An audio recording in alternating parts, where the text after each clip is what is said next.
বিসমিল্লাহির রহমানির রহিম। যারা আমার সঙ্গে আছেন সবাইকে আসসালামু আলাইকুম। প্রথমেই মাশরুম দিয়ে আমার বাড়িতে কামরাঙা গাছ, আর সেই গাছটায় দেখাচ্ছি একবারে গাছের গোড়ার থেকে কামরাঙা ধরেছে মাশাআল্লাহ।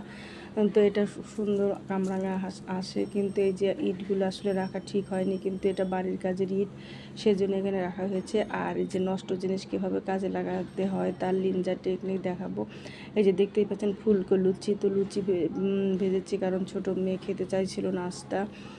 তো আর এই যে ঘরে ছিল মুরগির কলিজাগুলো অনেক দিন আগের, তো এটা কেউই খেতে চাচ্ছে না, তো এই নষ্ট জিনিসটা চালিয়ে দেবো কী করে সেটারই ব্যবস্থা। আর যারা খাবে না তার জন্য তরকারি আছে, ভাত আছে।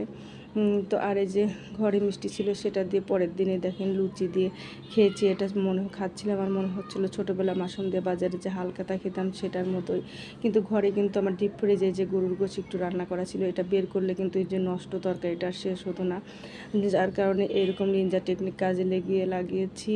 আর এরকমই করলে আসলে এই জিনিসটা নষ্ট হয় না। তো সবাই ভালো থাকবেন, সে পর্যন্ত আল্লাহ হাফেজ, আসসালামু আলাইকুম।